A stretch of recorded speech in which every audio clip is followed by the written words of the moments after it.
Manever I say ma PENDREAM TV. PENDREAM TV there, osia dem yopo.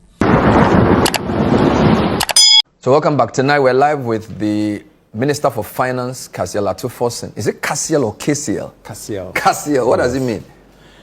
It's a biblical name. Oh, really? Yes, angelic. Oh, I didn't know. Which part of the Bible? Cassiel is an archangel. Hey, I thought there was only Michael and... No, it's an archangel. Oh, so there's Angel Cassiel. Angel Cassiel, responsible for Saturdays. Who gave you that name? My mother. Oh, wow. But Atu means you were born on Saturday. Atu was born on Saturday. I see. It goes with my first name. Amazing. So when you entered Parliament in 2009, did you know you would become Minister of Finance one day? Oh, certainly no. But we kept pushing. It's a matter of destiny. Wow. And it's destiny that has brought me this far. What's your relationship with Professor Mills? Professor Mills, you know, is also from my constituency. I thought it was your neighboring constituency, Kumfi. No, some else will tell you that Professor Mills comes from Enyandintra and oh, also really? Kumfi, yes. Oh, okay. So he comes from both Kumfi and Ejumako Enyanesiam. Oh, wow. Yes. So when you came down to be MP, he knew about it? Yes. And he encouraged you? I mean, Professor Mills inspired all of us to join politics. Wow. He will be very proud to see you as Minister of Finance. Thanks. Yeah. But you seem to have taken the work in your stride. At the Economic Forum, you looked very relaxed. And you read, I don't know, 45 slides. You did it very... Is it that you've always been waiting for this moment? Because it's almost the biggest position after President and Vice. But you didn't look fazed by it. I think over the years, I've been prepared for this day. Working first as a member of the Finance Committee from 2009 to 2013. Okay. And then I was nominated as a Deputy Minister of Finance from 2013 to 2016. Then we lost election and I went to Parliament and I became the ranking member of the Finance Committee from 2017 to 2023, and I became minority leader from 2022 to 2025. So it's always been finance for you? It has always been finance. I've been working very close on issues of finance and economy in the last 16, 17 years. And I've seen both sides of it. I've seen times when I was a backbencher and a member of the Finance Committee as a floor member. I've seen it when I was a deputy minister. I've seen from the other side of it when I used to be the ranking member or the shadow finance minister for 7 years. And when I was elevated to become the minority leader, I still stayed on the Finance Committee. So this is something that I'm very used to. When you were made minority leader, the chairman of the party said the 2024 election was an economic election. And he believed that because you were leading the economic effort, it would be good to put the economy at the front and center. So that was correct. The main, in your view, the 2024 election was about the economy. It was. It was about the economy, and the results reflect it. And the Afrobarometer report and other research that we have done internally pointed to the fact that the people of Ghana were indeed fed up with the state of the Ghanaian economy. We felt at a point that things were improving, only for us to get in and notice the magnitude. But I had always maintained that the government of the day at the time had failed to paint the true state of the Ghanaian economy. And that if you look at the transmissions of some of the economic policies, it doesn't reflect an economy that has turned the corner. And I'd always said also that the political class were failing at that time to tell the citizens the magnitude of the economic problem that we face. And clearly, we were not getting the right prescriptions to take us out of the mess. No wonder we are seeing what we are seeing. But as we've said, that is what we inherited. And we have a responsibility We'll get into that shortly. But yes. If the economy was the number one issue, it also means that that's the issue that will determine whether President Mahama is considered a success or failure. Exactly.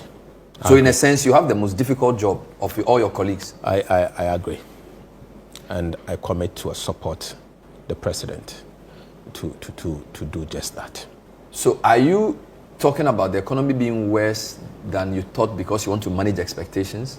I'm saying this based on the numbers that we've seen. Numbers doesn't lie. 1 + 1 is 2. Is what we inherited. If I'd gone to the ministry and had inherited a very good economy, numbers will point to the fact that the economy that we inherited happens to be good. I can't cook those numbers. And so I'm not the one saying it, but evidence available at the Ministry of Finance point to the fact that the state of the Ghanaian economy is there, and we may have to take hard decisions this year to avert a possible second wave in the medium term. So are you saying that's what we are trying to do? What you saw in the ministry was worse than what you were painting in opposition? Exactly. But that's serious, because in opposition you thought the economy was really, really bad. Yes, because in opposition we were not having the full facts, and we were using data that were submitted to Parliament and some research from the Ministry of Finance's website and Bank of Ghana's website. We were not able to have the full complement of the information. We weren't aware of the state of of the economy in terms of the amount of contracts they have awarded, the amount of IPCs that were waiting to be paid, the amount of money waiting at the controller to be paid, the state of the entire SOEs and all. We were not aware of it. But now that we've got in Parliament, I thought these things Parliament had to know. So if I ask you to give me 2 or 3 areas that you found things worse than you believed, what would they be? Okay, so let me start from the fiscal situation. Ghana was in an IMF program, or we are still in an IMF program. The IMF program has imposed certain conditionalities and certain structural benchmarks, as well as key quantitative performance criteria. These QPCs were the anchor of the program.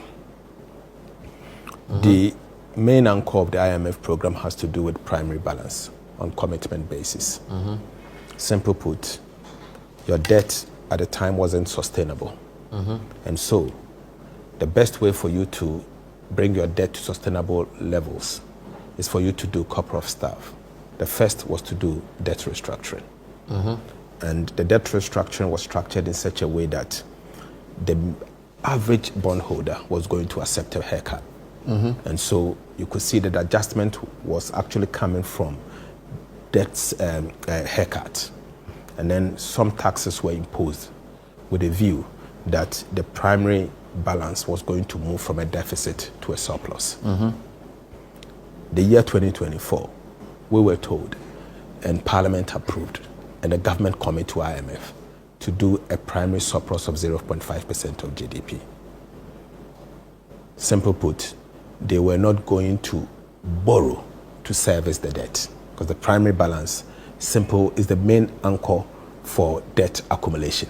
And so if you introduce a surplus, it simply means that you are not borrowing to pay your debt. So you wanted a surplus of 0.5%, primary surplus? Yes, then it means in rare times you are reducing your debt by 0.5%. Good.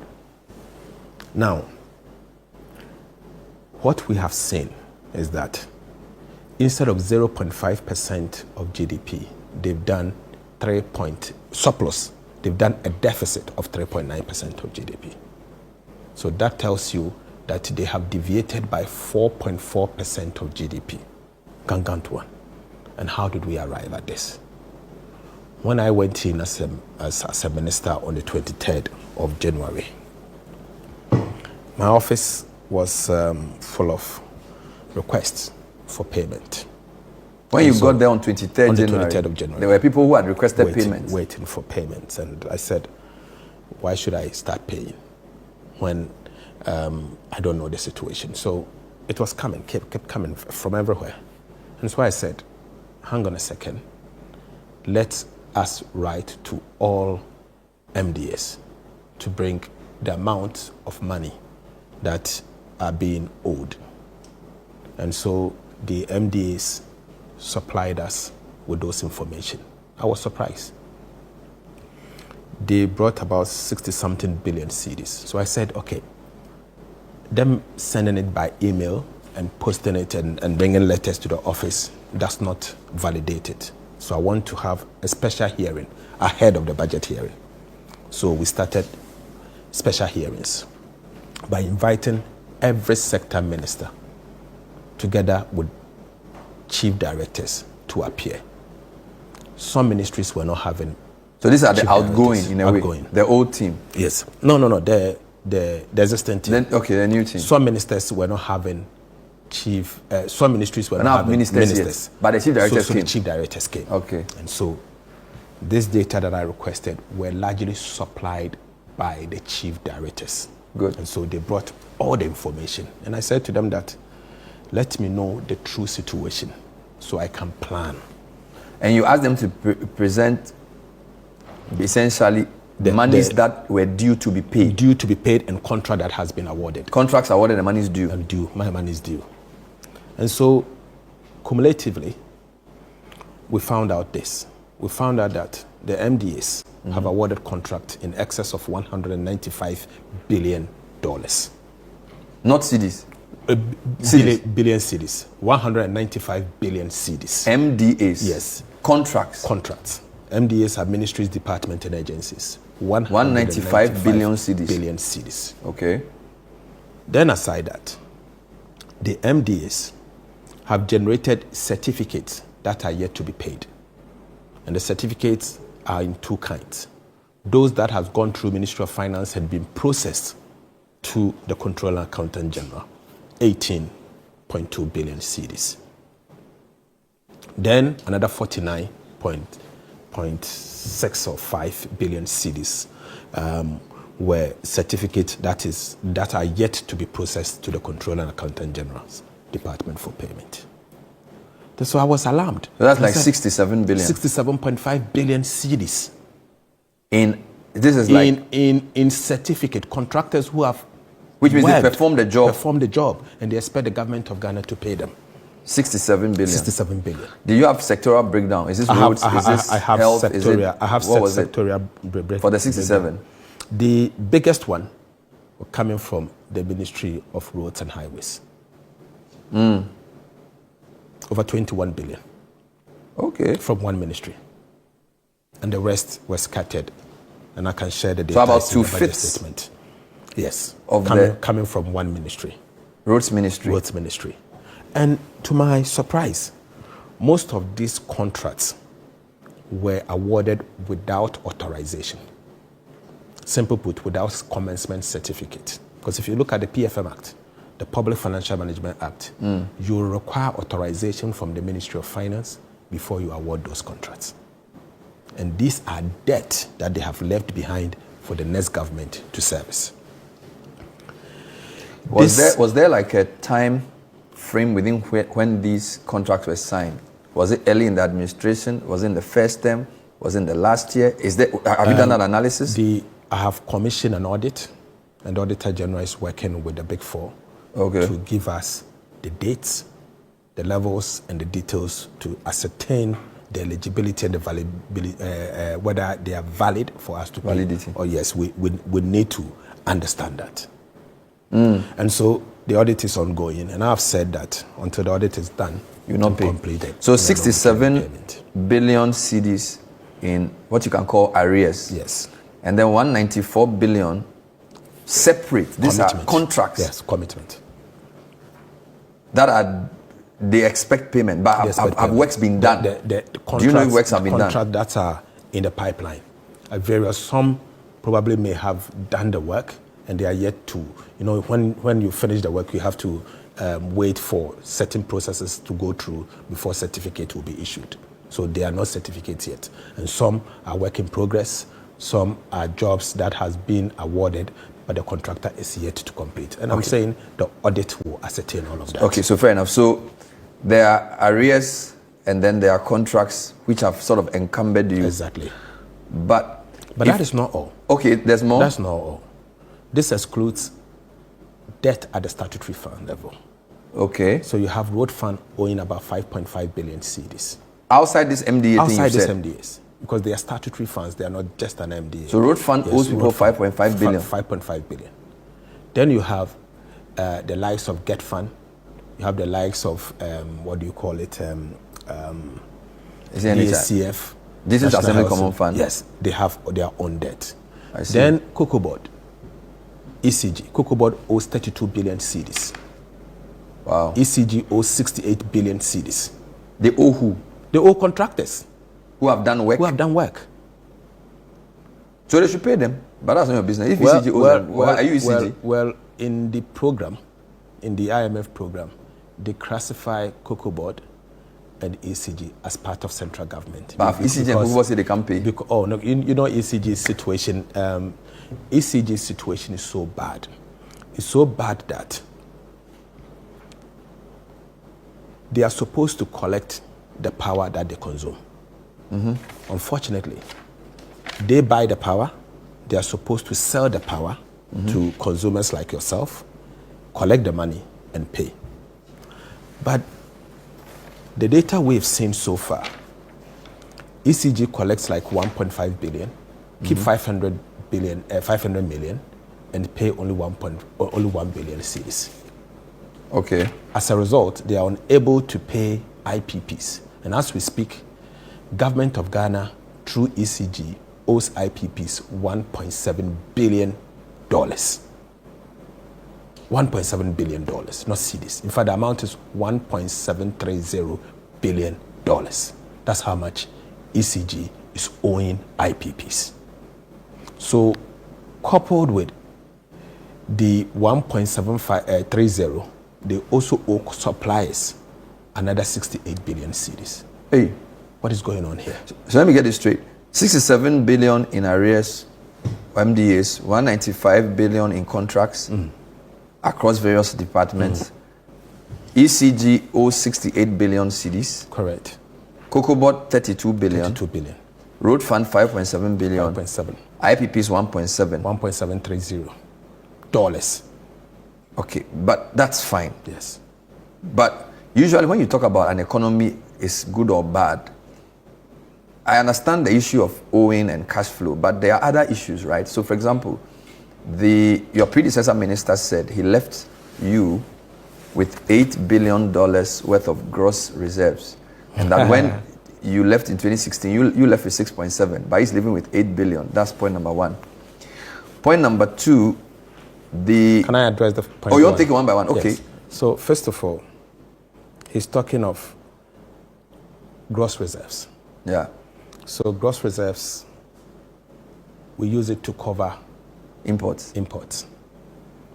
What was currently the gross reserves covers how many months? I think at the time it says it was 3.5 months. So 3.5, the same as 2016. So it's not the amount. It's not the amount. It's supposed to cover imports, and you know the import grows. So you can't even use it to offset anything. It's just not. gross reserves. And it's only reserves. It's not just like, it's not like cash there. Okay. I heard the former president talk about reserves as if it's like some money sitting somewhere that somebody will have it and spend. No. It is a reserve at the central bank, and it is used as a cushion. A cushion for the country, for the central bank to be able to use it to support imports as and when the country needs it. So second point, at the end of last year, when the IMF did their projection, they said Ghana's GDP was going to grow at 3.1%. This was in October, and that our debt to GDP will be 83%. When the government statistician presented his data yesterday, he said we grew at 5.7, which is much higher than what everybody projected. And as a consequence, if you calculate our debt to GDP, it has come down. I believe it's in the lower 70s, probably late 60s. So that's the second evidence that they're saying that if you say things are bad, how come we grew higher than was anticipated, and as a consequence, our debt to GDP has also come down? Okay, so first of all, the debt to GDP has only come down not because of the work, something that MPP has done or the previous administration did. The debt to GDP has dropped because last year the government gave bondholders, Euro bondholders, 37% principal haircut. So the Euro bond at the time, if it was 10 billion cedis, 3.7 billion cedis were wiped out, completely wiped out last year. And the interest that had accumulated over the period, another 37% were also wiped out. And so I don't know whether they are celebrating the haircut they gave to some citizens. And remember, this haircut were not only given to foreigners. There are certain domestic banks that invested heavily in Ghana's Eurobond. Yeah. There are certain Ghanaian individuals who, through their sweat, had accumulated so much resources and decided to invest in the Ghanaian economy. Instead of the government reducing expenditure, the government is saying, I'm passing on my burden to these individuals who have invested in my economy. And simple put, they decided to reduce their investment by 37%. So that is the reason why the debt to GDP had dropped. But, my brother, Bernard, look at the GDP very carefully and ascertain where the growth is coming from. It will surprise you to know that the growth that we've seen, the bulk of it is coming from mining. And going into mining, where is the growth coming from? Mining today is 50-50. 50% from Galamsey and 50% coming from the proper mining establishment as governed and regulated by the Minerals Commission. So they are only celebrating Galamsey. That's what they are celebrating. And this cannot be sustainable. It's not sustainable growth in the sense that your water bodies are being destroyed, your forests are being destroyed, and you are celebrating that growth. So if the growth is coming from the destruction of your water bodies and it's coming from the destruction of your forest and you are celebrating, then what kind of celebration is this? This is not something we should celebrate. We should rather be ashamed of ourselves if growth is coming from. So is that why for you, you are projecting only 4.4? So I'm projecting at least 4.4. And the wording there is at least. It has always been my style. Under promise and over deliver. And so we under promise and we over deliver. And it helps in your estimation. Okay. And budget must be credible. Let me give you okay, go on. Okay. I've given you two things. I've mentioned the reserves, you've dealt with that. I've given the GDP growth and debt to GDP ratio, you've dealt with that. The last point in terms of recovery, again, the IMF Managing Director, December 3, 2024, your program performance generally satisfactory. Let me just read 3 paragraphs. IMF has praised Ghana for its strong performance under the fund program.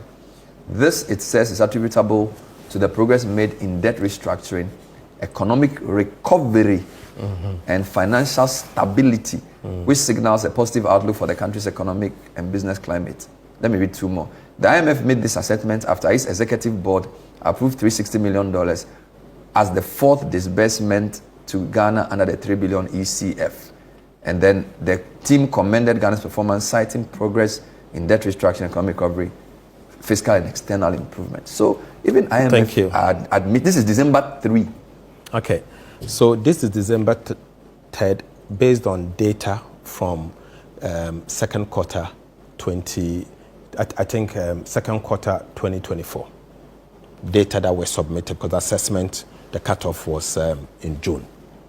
Are you also aware that subsequently, all the structural benchmarks, every single one of them that are due to be assessed by the same IMF has been missed by the same MPP administration. They've missed every single structural benchmark. You mean the latest? Yes, the one that they are about to assess next week, in 3 weeks. How do you know? But they haven't done that. No, but based on what I have. Every single one. So and are you the one can't. giving them the data? No, it's the data that we will give to them. And on the basis of that? On the basis of the data that we've seen. What are these structural gains? Give me like 2. Okay, so let me start with the primary balance. which is a key QPC,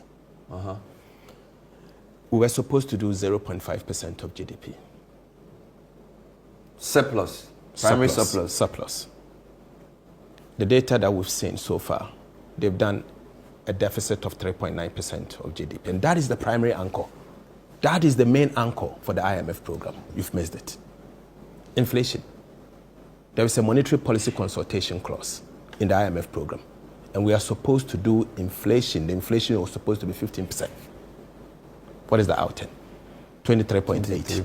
It has triggered a discussion under the IMF program with the IMF for us to have a conversation on the monetary policy. In fact, the third major QPC that were missed had to do with social spending. We failed, even on social spending. So all the QPCs, the three main QPCs, were all missed. And the structural benchmarks, including bills that were supposed to send to Parliament, they missed all of them. So how can you say that IMF program is on track? But let me also add this. When we took office, based on all what we have seen, and based on the data before us, at the time, we all knew the IMF program was on track. But today, the program is not on track. We have inherited an energy sector that is on its nails. Energy sector that is on its nails. An energy sector that is throwing out a shortfall, annual shortfall, of in excess of $2 billion every single year that the state must look for money and finance. In the 2025 budget, I have provisioned 28 billion cedis, 28 billion cedis to support the energy sector. If we had failed to do that, the energy sector by end year would have seen difficulties, problems. And this is something we inherited. That is not the energy sector they inherited. But let me come in again. The problems we face as a country is not only the debt that they have left us, but it's also because of the repayment that we have to make. Remember, the MPP borrowed so much from the external bond market. Aside the borrowing, they failed to build buffers, both domestic resource, Ghana cedi buffers and dollar buffers to repay this debt. When we were leaving office in 2016, we left behind $319 million in the sinking fund and 430 million cedis in the cedi buffer account. They left $64,000 and 143 million Ghana cedis. Are you serious? I'm telling you. I have the bank statement. No, repeat that whole thing. Okay, let me compare. Repeat the whole thing. You said when we were in office, and when President Mahama was leaving office in 2016, he left dollar amount for debt repayment, $319 million. In the sinking fund? In the sinking fund. They left behind $64,000. I repeat, $64,000 as against $319 million. Meanwhile, they had borrowed so much, but they failed to plan to pay. Why won't we develop? Why won't we default? Then another one. In the CD account, debt service reserve CD account, they, MPP, left behind 143,000 CD, 443 million CDs. We left 430 million cedis. 143 minus 430. Or against 430. Are they the only two accounts? And the other These are the two accounts as buffers for the Republic of Ghana. These are the two accounts as buffers. We need to take a break and think about this properly. I wanted to summarize for you what the minister has said about the economy he says he has inherited. And luckily, his team sent us a summary of some of the points he made in Parliament. So basically saying we are in deep crisis, and here are some of the numbers. It's basically saying that the IMF IMF sort of benchmarks, he doesn't think we're going to meet them. We'll leave that for the IMF to come and do the assessment, but he has the data. But this is a summary of their numbers: 67 billion in terms of accumulated arrears or payables, of which 21 billion is in the road sector. And then the 67 billion is from these two, 49 plus 18. So 49 in what is called interim payment certificates for MDAs, and then outstanding BTAs of 18.7 billion. Then he talks about the IPP 1.7 billion, ECG 68 billion, COCOBOD 32. By the way, is COCOBOD coming back to the Finance Ministry? Yes. Okay, because in NPP went to Agric, so COCOBOD is back in Finance Ministry. Well, wonderful. So 5.7 billion old road fund. So road alone 5.7 plus 21 billion. So Kwame Agboja, you have a lot of work to do. This is an interesting one. Bank of Ghana is asking for a bailout of 53 billion. I don't understand this. Why should the Bank of Ghana ask for a bailout? What do you know, the Bank of Ghana has a negative equity as we speak under the previous administration. They have a negative equity of 55 billion. And so their balance sheet is such that they will need government to bail them out with some money so that they will be able to move from negative equity to a positive equity. But why do they need equity? They are the Bank of Ghana. They are the Bank of Ghana. They are sovereign republic. They should just find money. Why are they going to find it? It must be capitalized by the owners. If they print, it becomes inflation. You should why? You know what do you mean? If the Americans don't have money, don't they just change their numbers? Yes, why can't and do they're asking the government to give them 53 billion. In fact, it's an MOU that was signed by the previous administration with the Bank of Ghana, that the Ministry of Finance will look for 53 billion cedis and give it to Bank of Ghana. But hold on. If somebody has worked for the government and the central bank prints money to pay them, how is that inflationary? It's inflationary because you are injecting excess liquidity into the market. But that's not excess. This is earned income. The person has done a job. Where has the person? He has built a road. But Bank of Ghana does not generate revenue. They don't. Did they import the things they used to do the project? So Bank of Ghana, if they print, they're only lending the money to the government of Ghana. Maybe next time we may have time to go into that. Because if somebody has done job for you, just give the person his money. No, it doesn't work like that. It will cause overheating in the economy. The economy is already cold, so we need heat. We don't need it. I don't know what you're saying. Now, you are painting, my problem with you is you are painting a very negative, gloomy picture of the economy. I'm not painting a negative picture. I'm telling you what it is. No what problem. The situation but also is that, so, and you have said that beyond all this, there are also external debts that have to be paid, yes, a lot of which are due in 2027 and 2028 is where the humps are. And that's what it is. Where am I? Yeah, that's where you are, yeah. This one? Yep. External debt service, 8.7 billion. So let me put it this way. What we have currently is we have treasury bills. In total, we inherited treasury bills of 111.1 billion cedis. And these treasury bills will have to be rolled over week in, week out. Week in, week out. Because, again, we do not have buffers, unless you build your own buffers to repay those 111.1 billion. Aside that, we have domestic bonds that we inherited, the ones that were restructured. In the next 4 years put together, we have to repay 150 billion cedis. And if you go back, one slide back, these are the details. You see, you have 150 billion cedis. The next line, for the next for that one. Yeah, so you see, yes, 150.3 billion cedis, of which 2027 alone, you have to repay debt 57.6 billion Ghana cedis. And 2028, you have to repay 52.5 billion Ghana cedis. These are humps that has been created by this administration. Is this your contention that this is deliberate, or is just a consequence of the time of handing over? Maybe I'll put it this way. I think it's an attempt to kick the can down the lane for someone to inherit it. You see, you thought they didn't know they were going to lose? Well, it was clearly you can. I wouldn't structure my debt this way, even if I had defaulted. I wouldn't structure my debt this way to create some harms that are so cancerous that can kill. No one does that. And so we have to take immediate measures to refinance these harms and smoothen these harms. So short-term debts you are supposed to pay, and also your external debts are also due. And you have $8.7 billion. And this is an election year. That you have to pay.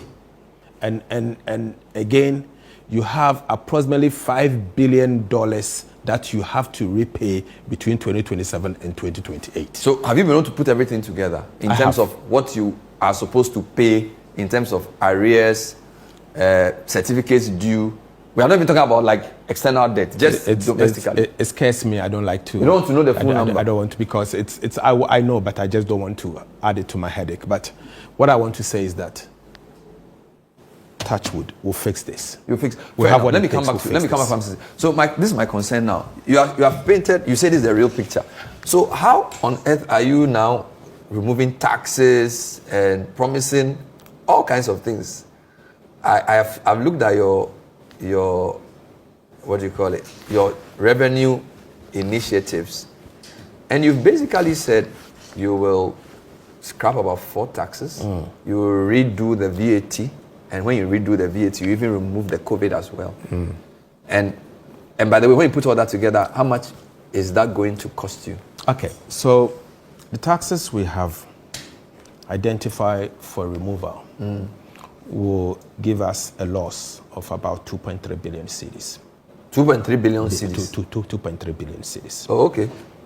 Of this 2.3 billion cedis, COVID alone is about the e-levy alone is about 1.9 billion cedis. Okay. You have 180 million coming from the betting tax, and the rest small amount put together.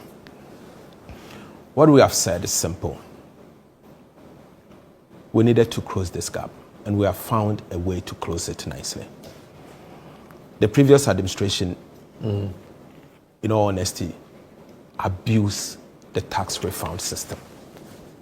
And what we've seen is that the tax refund, as in the amount of money you are supposed to put down in an account to deal with people who overpay need their tax tax. refund. Yes, overpay their what tax. What percentage of GDP is that? The or law, revenue is that? The Revenue Administration Act prescribes 6%, minimum of 6%. 6% of revenues are to be supposed to be reserved for tax refund purposes.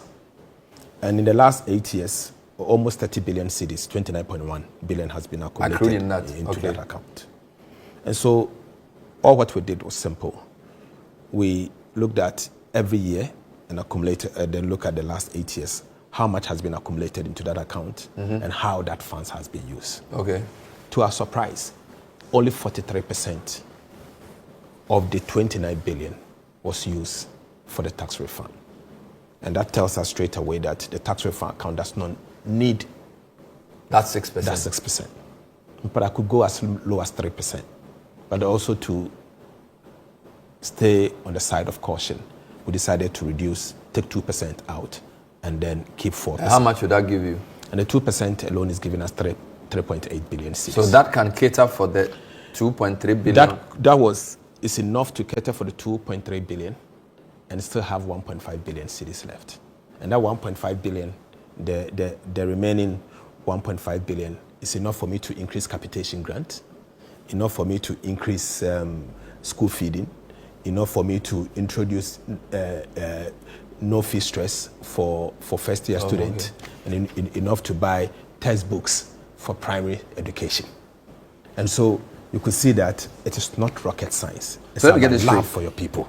You're saying that the law said that 6% of revenue should be kept in an account for tax refund. Yes, exactly. In the 8 years of MPP, they spent about 40. They only refunded 42% of that. Exactly. So there was about 50-something percent of that money they could have done anything with. Simple put, 16 billion cedis. What? Misapplied, simply misapplied. What do you mean misapplied? Misapplied, they didn't use it for the purpose. Or they didn't use it for tax refund? Yes. But they use it for the country? They use it for what country? They use it for expenditures that are so frivolous, expenditures that I won't pay.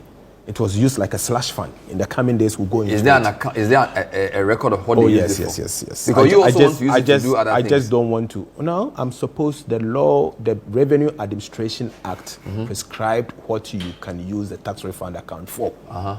And you cannot use it for anything else.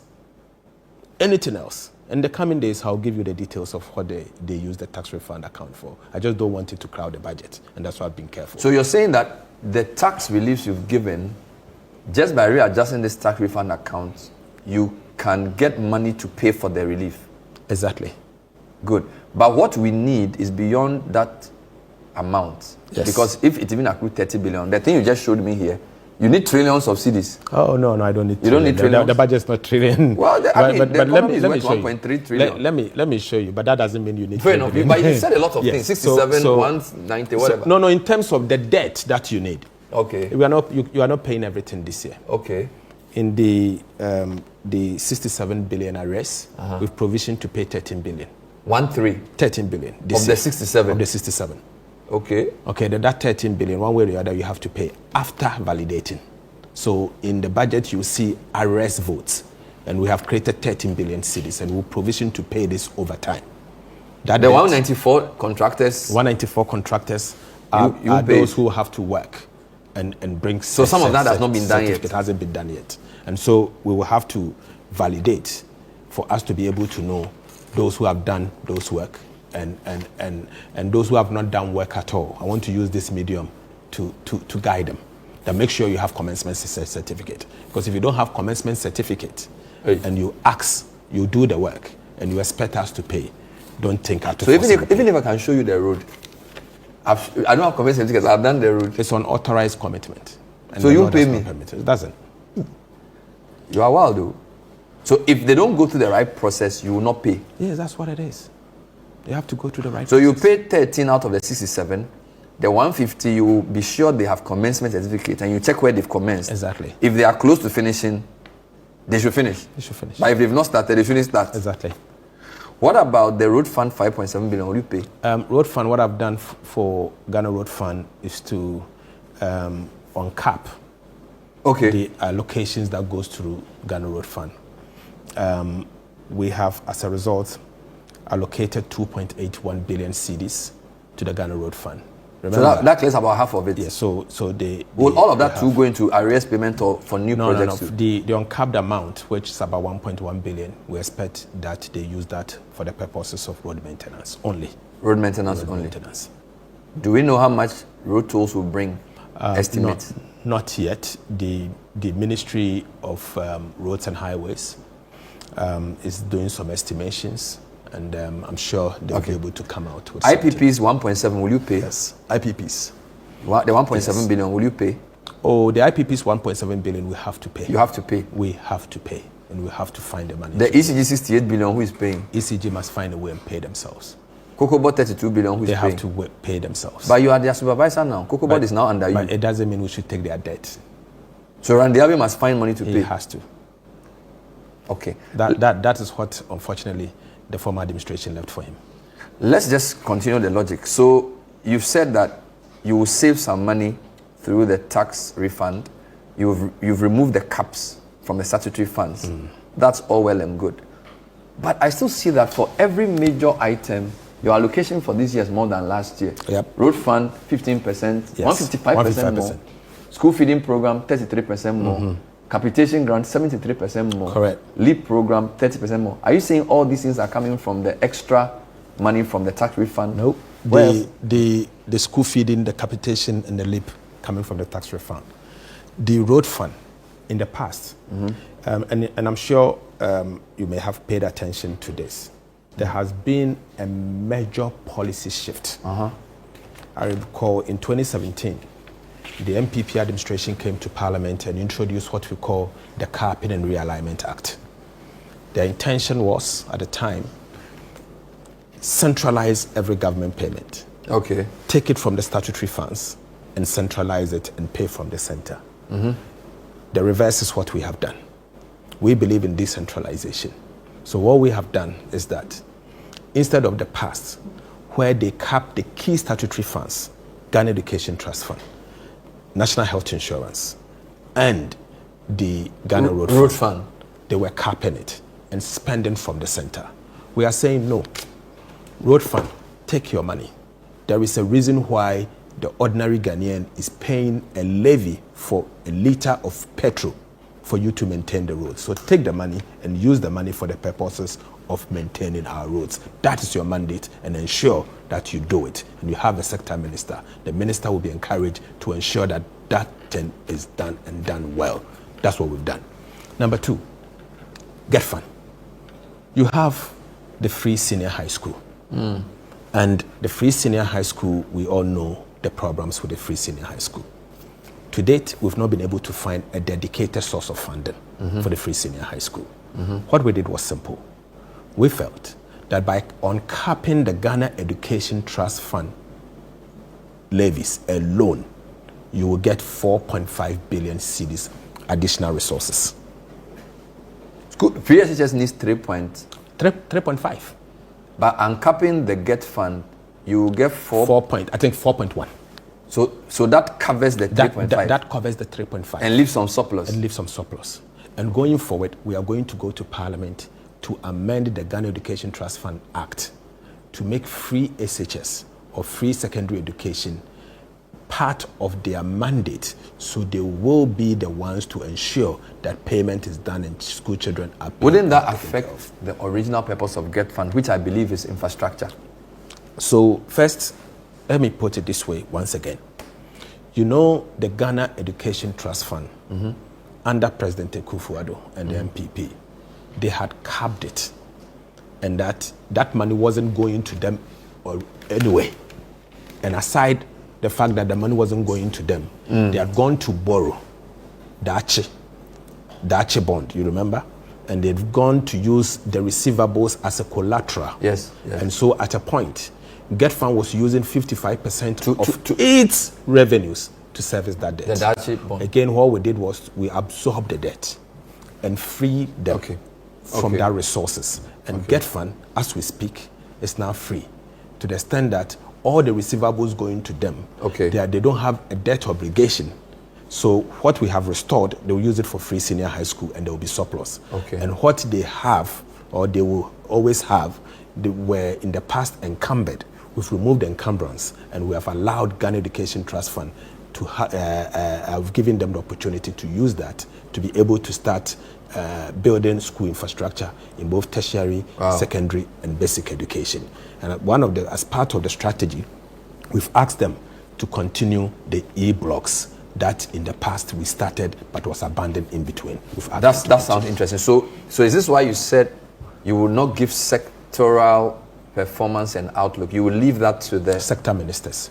But you would do like the heavy lifting in terms of changing the laws and things, so that their fiscal space is open. Exactly. Then they can all come and address that. So my job as a Minister for Finance is to broadly deal with the macro fiscal and high ticket government policies that affect all sector in the economy of Ghana. And the sector ministers focus on sector specific. You said that you have the DACF was over centralized. Correct. And therefore you're going to allow 80% of that money at least to go back to the district assembly. Correct. Does that mean you are going to encourage the assemblies to also pursue things like municipal bonds? Okay. I don't want to start municipal bond conversation because Ghana, we've not done well in managing our bonds, in our debt. Even the central government defaulted. Yeah, but since you are decentralizing their payments, and there are some large assemblies like Accra and Kumasi. But if even the central government defaulted in the payment of a debt, I don't think, it's a wonderful idea. In fact, we wanted to do it, but I've had a second thought about it. I don't think they are ready enough to be able to go out there and borrow, and it becomes, and be able to pay. Some may be able to pay, but not all of them are in a position to go through municipal or district bonds. But on a more interesting note, we believe that the district assembly, particularly the district assembly common fund, must only act as an administrator who receives and allocates the resources. The administrator's office should not be the place where contracts are awarded and sent to the district. The main reason why the district assembly common fund was created as part of the 1992 constitution was to encourage decentralization. So you shouldn't be creative. You shouldn't go and sign any contract. Just not at all. That is not the mandate of Look the at the law and just release the money. Release the money. In fact, the law allows them to keep 2% reserve funds only. Only 2% reserve funds. And it is not in their business to be awarding contract and be sending to the center. So what we have said, that a minimum of 80%, and the key word is a minimum of 80%. Okay. A minimum because we recognize that the previous administration may have awarded some contracts at the center and they have to settle them.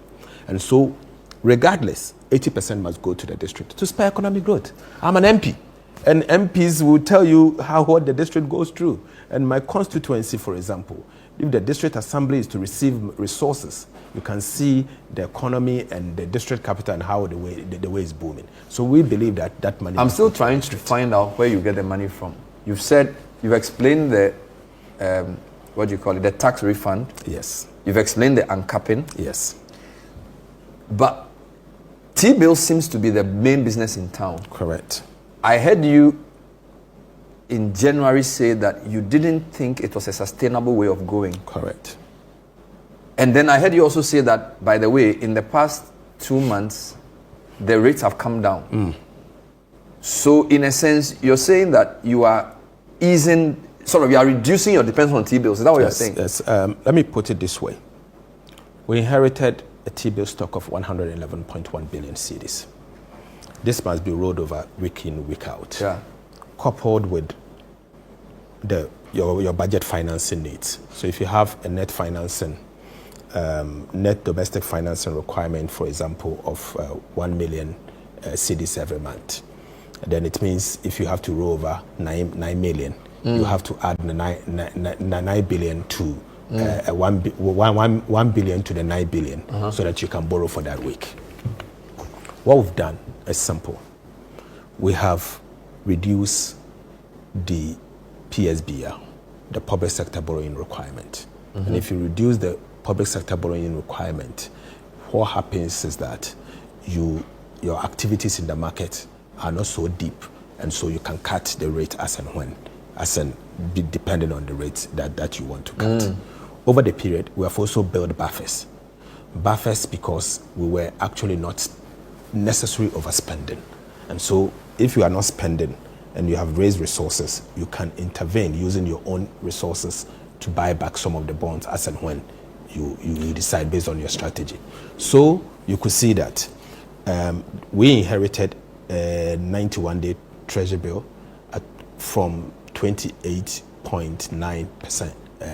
We have successfully reduced that to 17.99%. Yeah. So that represents in excess of 1,000 basis point reduction, or 10%.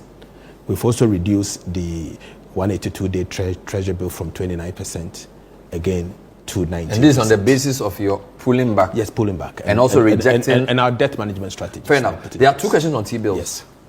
Number one, the governor said at the Economic Forum that even though it's good to have lower T-bill rates, if they keep falling very low, it could affect the currency stability. I think I was there when he said that. Yes. That's point number one. Point number two, in opposition, you were concerned about the way government borrowed and even entered the domestic bond market without parliamentary approval. Correct. There are some people who believe that T-bills must also be brought to parliament for approval, okay, so that they will be properly oversighted. Okay. In fact, somebody has taken that matter to the court as well. So two questions. The falling of the T-bill rates could affect the currency, according to governor. Yes. And number two, would you agree that T-bill forays and all domestic debt securities should have a proper parliamentary oversight? So let me start with the governor's comment, for example. Yeah. Yes, the governor expresses concern that if, for example, someone is looking out for a certain rate and he doesn't get it, and the person believes that if he invests in dollars, the dollar is going to appreciate against the cedi. But I don't think so. I don't think so in the sense that I have faith in the cedi. I believe strongly that the cedi will do well, and I do not believe that the cedi will go down the way others think. Based on the consolidation that we are doing, the fiscal consolidation effort that we are putting in place will mean that the cedi is going to be stable. And so if you are to rush and buy cedi, you may end up burning your hands. And so that is the kind of assurance I want to give to the people of Ghana. That based on the work that we've done so far, I have a lot of confidence in the cedi. And I believe that even by bringing on board the Ghana World Board, and we have estimated that the Ghana Gold Board can buy 3 tons of gold every week. And 3 tons of gold every week will give you $280 million. And if $280 million is to come into the economy week in, week out, it will give you in excess of $10 billion within the year. And so you could see that there will be enough dollars in the market to support the cedi, and reserves will grow. And the central bank will be able to intervene as and when they have to be able to intervene. And so it's not just talk or just So you don't expect the reduction in T-bill rates to affect the currency to the extent that you are hoping that Ghanaians will not, or investors will not rush to the dollar? No. I don't envisage that option at all. Then back to your second point. Your second point has to do with T-bills, yes, and other domestic debt securities. Bring them to Parliament according to Article 181. So if you look at the budget statement and economic policy carefully, you have financing, okay, as part of the fiscal table, the document that goes to Parliament for approval. Yeah. So you prepare your budget, and when you prepare your budget, you throw out deficit, and you show how you are going to finance the deficit. If I'm throwing out overall surplus, okay, I will not need to do any major finance. Maybe I'll do rover and all of that. So the budget, for example, throws out the deficit, and you may have to finance in it. In the document, you show Parliament where you are financing this from. So you finance from domestic, and you have to tell Parliament which type of domestic you are going to finance. And you go to the Finance Committee to make a strong case, defend it. I've seen this, I've lived this in the last 17 years. And so when you defend, when you go to Parliament, as has been done over the whole period, then a question will be put. They will bring a motion to the House, to the floor, for government to adopt the budget statement, the appropriations bill, and then its subsequent finance. So isn't that the overall strategy for borrowing? But if for T-bills, there are certain rates that you may need Parliament to tell you that at this rate we should say yes or no. So I understand that the overall debt management strategy may be brought in. Yes. But T-bills are tactical, is yearly. And as you even said, some of this is weekly rollovers. Yes. It's not the same as I'm going to... But you issue T-bills every week. Will you be able to... So the auction, the way the auction is done, the auction process ends, let's say, on a Friday afternoon, and the decision must be taken before 4 o'clock. At what point are you going to go to Parliament? And it means Parliament must sit every Friday, and they have to be there. Maybe the Finance Committee can give you a window per month or quarter or something. Well. So because you're a Finance Committee guy, you've been there for 8 years. I've been there and more than. I believe that, or I not necessarily, but if you had a way of influencing what the predecessor government did, you may not have agreed to all the borrowings they borrowed if you had a say. So maybe I have not seen any country where T-bill or short-end markets has to go through parliamentary approvals before it's done. I've never seen one. What I've seen in some countries, even in Nigeria, South Africa, some sub-Saharan African countries have done, is to separate the Ministry of Finance from Debt Management Office. So they created an independent Debt Management Office. And they go to Parliament, they are clothed with some powers. And they will be the ones, they won't only rely on the Ministry of Finance, and they don't, based on the minister's instruction, because the minister wants some financing done. So you have the independent Debt Management Office that oversees the issuance of bonds and treasury bills, and they decide the cutoff point and that. So they can perform that role, but not necessarily Parliament. Because Parliament, sometimes we work 26 weeks out of 52. Sometimes 28 weeks. So the principle may not be wrong, the practicality. Yes. I'll take another, read some comments for the minister. Great interview so far. What are his plans for raising government revenues? Number 1. 2, are there any plans to review any parts of the DDEP program? I think that's an important question. The question 2, any plans to review any part of the DDEP program?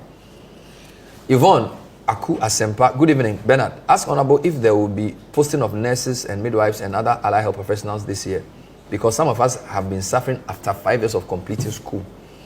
Kofi Akoto, Honorable Finance Minister, are you saying an individual like Cesar Dapa's account is more than that of government of Ghana? Well, he did not say that. Benjamin Akodele, Is there a freeze on employment in the public service as it is being claimed in the budget statement? All right, that's a question that's coming. Can Bernard ask the finance minister about venture capital trust fund and how they fit into the budget? Some businesses depend deeply on it. Another one.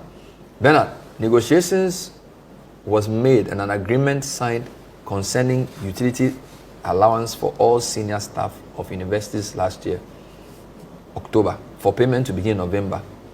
We want to know if it is captured or has been captured. And will this be paid? Keep me anonymous for security reasons. So many questions. Let's group them. Would you do anything about... do you have any space to do anything about DDEP? I think you cannot. You cannot? You cannot. You cannot for a simple reason. In the debt restructuring agreement, there is a clause called comparability treatment clause. What this simple means is that all the debt that you hold, apart from multilateral debt that are not restructurable, you should treat all of them the same in the debt. So if you change one, you have to change everything. If you change one, the bilaterals will ask for their share. If you change one, there is a clause that will trigger. It's called clawback clauses. The clawback clause is that if you change one, all the gains you made, like you heard the MPP celebrating that debt to GDP has come down because of haircut. Immediately, all the people that you gave them the haircut, they are going to get their hair back. But can't you say that domestic domestic issues are different because of its effect on the macroeconomy in a different way? And so in the beginning, you should have excluded it as part of the debt restructuring. But since you included the domestic debt as part of the debt restructuring, then the issue of comparability clause, treatment clause triggers. And so you have to treat all of them the same. So unfortunately, based on what has been done, you can't go back to that. That's rather troubling. Why did you restore nursing and teacher training allowance? Some things is politics, because this it was considered a populist policy by Baumia, by some of the NDC people, and you've maintained it. Oh, but you allocated 400 for nurses training allowance, 200. During the campaign, we never said we were going to abolish it. But should you be paying these people these monies when you are in a situation that you just described here? I think even if you are going to decide not to pay them, you can't do it abruptly, because some of the students may have gone to school with the hope that that was going to happen. And so the policy decision has not changed. And if the policy decision has not changed, you have to make provision to pay. And that is exactly what we've done. In the medium term, you can have a conversation around it, but you can't just wake up one day because a new government has come and decide that you are not going to pay that. It will be unfair to the students. Is there a freeze on employment in the public service? There is no freeze on employment. Okay. Ebo wants me to ask you why you can't ban cash payments in all government sectors. Because if you digitize all payments, no more petty cash, no more funny allowances, reduce corruption. I perfectly agree with him. It will have to take some time. There should be an incentive for cash-light economy. There should be an incentive for people to be able to pay their money through Momo, not punitive like in the past we used to, like we have the e-levy that we are going to remove. So currently as it stands, if you were to pay your bill via the electronic means like Momo, government of Ghana punishes you for paying that as against paying cash. And it's one of the reasons why we believe that the e-levy must go. And we have announced that. And God willing, I've just seen the bill for the removal of the e-levy done this evening. So tomorrow morning I'll be laying it in Parliament. And I expect that Parliament will take it under certificate of urgency. And if Parliament is able to do that, e-levy will be gone. Have you laid one for the betting tax? Yeah, I'm laying all of them tomorrow. But did you make a mistake in the way you described the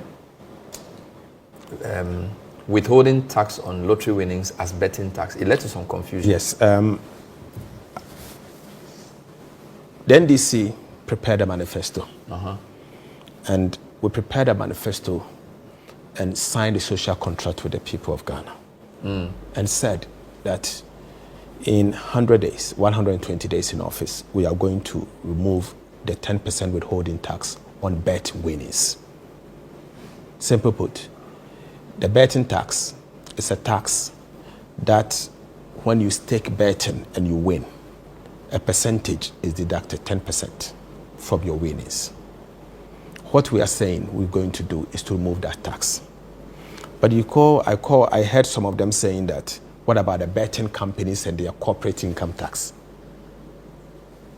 Okay. Even your company, you pay corporate income tax. We do. Everybody else pays corporate income tax. But what we are talking about is the tax on individual winnings. That's what you are going to remove. That's what we are removing. So we are removing the one that the incidence falls on the individual. On the individual. But the incidence on the betting company, like any other company, you have to pay corporate income tax if you make profit. That's what it is. Your predecessor says the emissions tax was never collected. Oh, I thought he said the betting tax was never collected. He said that too. So it's not true that the betting tax was never corrected. They corrected it. That we know. Yes, it started sometimes in 2023, August. I've checked this morning. What about the emissions tax? The emission tax, they had planned to collect it. And the emission tax is in our books as a tax. And the GRA had planned. In fact, they started collecting the emission tax and they withdrew it because of the elections. We had promised the people of Ghana that if we are to win, we will withdraw the emission tax. As long as the tax remains in the books of the Republic of Ghana as a tax, you will remove it. You have to remove it. If you fail to remove it, it's still a tax, and someone can implement that tax. And so we are removing it. You can see that we have not costed that one. So you say you also abolished the VAT on motor vehicle insurance policy. Correct. Have you put the amendments before Parliament? Oh yes, all the amendments are going to Parliament. This week? Yes, this week. But I'm going to start from tomorrow. So let's be clear. Betting, the law, the amendment will go today or tomorrow? Will go tomorrow. Tomorrow. Today is gone, yeah. E-levy tomorrow. I expect to do the e-levy, the betting, the emission, all of them tomorrow. VAT on motor vehicle insurance? All of them tomorrow. Withholding on winning of unprocessed gold? Exactly. What about COVID? COVID levy, I think I explained that. I explained that and said that we see the entire VAT regime as a tax that has been distorted. And it will require a comprehensive review. All right. And if you are to only pick the rate and remove it, you are not solving the problem. And the problem will be that you need to look at the entire VAT space and reform it. We have requested for technical assistance from the IMF, and we are also setting up a task force. And the task force is supposed to work with a technical assistance report and be able to advise. And we've given them your preference is that we will remove that by the end of the year and we'll reform the entire value-added tax system. And we believe that it requires some good reforms. So in that reform will mean that we will not have a sales and ad valorem together. Exactly. Just like we have today. I've never seen a country where we operate both sales tax and ad valorem tax at the same time. No one does that. You choose one of the two. Will that include a reduction of the basic VAT? Because VAT is 15, NHR is 2.5. Get Fund is 2.5, before the COVID is 1. Yes. So in that thing you are proposing for the IMF to do, are you also saying then that you are reducing the basic 15? Okay, so what matters most is the effective VAT rate. So you have the statutory rate, 15, 2.5, 2.5, and 1, giving you 21. 21.9. No, 21 yes. for statutory rate. Yes. But because of the cascading, that's why because of the levies, it becomes 21.9. Good. So the effective rate is what matters in the VAT computation. Our work is simple. We intend to reduce the effective VAT rate. If you stop the cascading and allow all of them to be charged as a rate, then remove the and then remove the COVID too. And remove the COVID too, so the effective rate will come down. And that's some of the things. But from the way I see it, probably reach like 18. Well, let's see. Anyway, Bernard, please extend our appreciation to the Minister for the uncapping of the NHIS fund. However, Can he explain whether the Mahama Cares and Free Primary Care is going to share the same 9.9 billion allocated to 10 NHIS? billion. 10 billion. So, yes. So are they going to share that money with NHIS people? Okay, let me take you through this. And this is Baba, National Executive Council member of the Private Health Facilities Association. So he's laid his cards on the table. Yeah, so explain. So, first of all, the National Health Insurance levy was capped since 2017. And the problems we've seen, and I shared this as part of the National Economic Dialogue, and I said that the problem with the National Health Insurance is that, one, the government has capped, and two, we've seen some inefficiencies in the way they spend their money. When the scheme started, 86% of the total amount were going to claims. Today, it has declined all the way to 57%. So the problem is not only the rate, but what we are saying is that the National Health Insurance Authority must begin the process to outlaw some of their non-core activities, to increase their claim payment to a minimum of 75%, just like we have done for the District Assembly Common Fund. And in the coming days, the minister responsible for health will be addressing Parliament as part of the new budget format. And he's going to address all of these concerns. In fact, the additional 4-point-something billion that we have given to National Health Insurance, we're not there. We are saying two things are going to happen to the National Health Insurance. First, reduce the non-core activities and give more money for claim payment and resolve the issues that Baba. So basically, like Cocoa Body, you are saying no more Cocoa roads. No more Cocoa roads. So everybody should focus on their core business. Focus on your core business, because it is the responsibility of the minister responsible for road and the Ministry of Roads to construct roads. So you agree with that recommendation from the Economic Forum? Exactly. And in the coming days, you see some. Let me read more comments before you go. William, this is the first time I've heard a finance minister explain economic issues devoid of jargon. Kudos to him. So after our economics was not rocket science. That's Willie. Professor, I won't mention the full name. Bernard, very disturbing but illuminating interview. I wish the young man well. His heart is in the right place. May God help Ghana. So that's from a professor watching. Please, I'm watching from Senegal, Dakar. Ask the minister, when is the DDEP ending? And what are the plans to begin servicing the country's debt? Chris? We are servicing our debt. DDP, will it end? The DDP has ended. The restructuring is over, and we are servicing our debt. And we will service every debt to the penny, and we will pay on time. Bernard, ask him, it's very urgent. Will there be any hope for security forces recruitment this year? Number two, ask the minister. The EC is blaming the finance ministry for the delay of payment of temporary officers. Can he explain why the money has not been released? Ekuban in Konongo. Is this true? I just came to office. I've been at the Ministry of Finance for 5 weeks, and over the last 5 weeks, my preoccupation has been to look at the budget and write a budget and look at policies that will change the fortunes of our country for the better. And that's what I've been concentrating on. If there are issues relating to non-payment, I will address them as soon as the budget is passed by Parliament. Can you ask the minister about the fate of those of us who have our funds locked up or investments locked up in Gold Coast Financial Fund Management? Charlie, people want you to answer all the questions in Ghana. It's a lot of questions. I have a very interesting question for you. Thank you. Before you go, ask the minister, after all his figures and economic planning, what does he do for fun? This is from Nana Kwesi Akwa. Wakwe. He said you are too serious. I sleep a lot when I'm sleep free. A lot? Yes, I sleep when I'm free. So is it the work that's affecting your hair, or your hair has always been like that? Because you haven't spent only even 2 months in the work and your hair is finished. No, my hair has always been like this. You prefer it like this? I lost my hair when I was 22 years. That's always been like that. Why? Was it accounting? Was it a charter accounting? No. It has always been like that. I think it's genetics. I inherited it. But you chatted? Yes, I am. Accounting is tough, Yes, it's like any normal course. But it's funny because you're a tax man, and tax people like you and Setekwe, people say it's not, you like tax too much.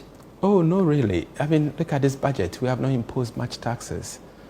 Are you not giving us false hope so that next year when you start raising the taxes again? You see, you tax sectors that are doing well.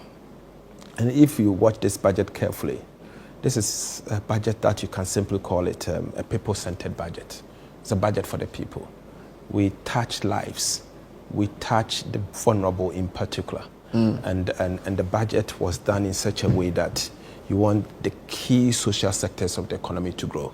And then you largely recognize that in the last few years, the average Ghanaian has suffered so much, from hyperinflation to high cedi depreciation to a situation where people have lost so much of their money. And all put together, the adjustment that has happened in the last few years is so much that the ordinary Ghanaian is suffering. And so what we did is to find a way to ensure that the average, the vulnerable, is protected during difficult times like this. And that's what we've done. At the same time, we have reduced expenditure and cut waste. And by cutting waste, we are reducing government expenditure in a way that will not borrow more, targeting stability and growth. So the growth is going to come from productive sectors of the economy, and I'm hopeful. Two final questions. Though we've done our projection is at least 4%. We may be better. On radio, some people said when your brother is on a mango tree, you don't eat mango bunu. So Central Region people say there are roads. You have to do something about it because the Accra Cape Coast Road is being done, but there are many roads in the Central Region, even including your hometown, which are in a very bad state. Yep. Have you heard them? Can you do something? Bernard, can you do anything about those roads? Bernard, I am an MP. Okay. I represent the good people of PENDREAM and Siam. I've been representing them since 2009. This is my 17th year representing my constituents. I know their needs. The country is also in trouble, and we are fixing that. It is my responsibility to marry the needs of my constituents and the needs of the people of Ghana. I will do it, and I'll do both, and I'll do it well. How do you intend to stop the overbloating and inflation of government projects, which is one of the main challenges of corruption? We are going to establish an independent office for value for money. In Parliament or in the ministry? No, it's going to be an independent office. We will send a bill to Parliament for approval and passage. And His Excellency the President wants this established as soon as possible. So we are working on the framework. And when that happens, Parliament will set a ceiling where every government project up to that ceiling will have to go through value for money audit. Currently, the deficiency is in sole sourcing only. But an office for value for money will not only limit it to sole sourcing, but selective tendering and even some competitive tendering. You have to pass value for money audit. And so we are still working around it. It's been done in the United Kingdom, where the current government, the Labour Party, who are also in opposition, promised, again, an office for value for money. We are studying their structure, and we hope to do even better. So when you read the budget, a lot of people said this was one of the few times they understood the budget, and the positive reactions were there. We've heard Guta and Co say the budget was okay. But the minority leader said it was an Azar budget. Were you surprised? I've been a minority leader before, and I can understand his work. So let's allow him to do his work. And he said, hey, Atu, is this still your friend to describe your budget as an Azar budget? Somebody who we thought was, I don't know, he's from a his constituency is not far from yours. No, two constituencies apart. Kwamna is... and you're both Kwame now? He is my former friend. He's your former friend? He's my former friend. Now he's my brother. And yet you say your budget is Azar? Well, let's say he's doing his work, and I respect that. Do you understand his approach as minority leader? I do. I recognize the pressure he's going through. His party has just lost an election, and their number, Parliament has reduced from 138 to 87. And we've reduced them yesterday. The majority leader said we've now reduced them to Osonon Kitinkiti. and you know, they are in a position of ensuring that at least the Osonon Kitinkiti as against Akukon Kitinkiti. So now they are Osonon Kitinkiti. So you can understand. I can understand his frustration. He has to do his job. The expectation is so high on him. His party, currently, as we speak, he's the main voice for his party. And so he has to do his job. And I appreciate that. I appreciate it. So your message to Ghanaians is that you can do the job? My message to the Republic of the good people of Ghana is that His Excellency the President means well. And John Mahama will fix the situation. And we will assist him to fix what he has inherited. Though bad, but there's hope. We'll fix it. May God help us all. Thank you. Atu Forson, MP for Ejuma Kwenyane Siam, Minister of Finance. He said he lost his hair at 22. So it's not your work that's taking his hair. May our work not take our hair. PENDREAM TV. Now, so far so good. Say open online portal e Ghana. Nipa share, nipa follow, nipa comment here. To my best of knowledge, without any biases, PENDREAM TV.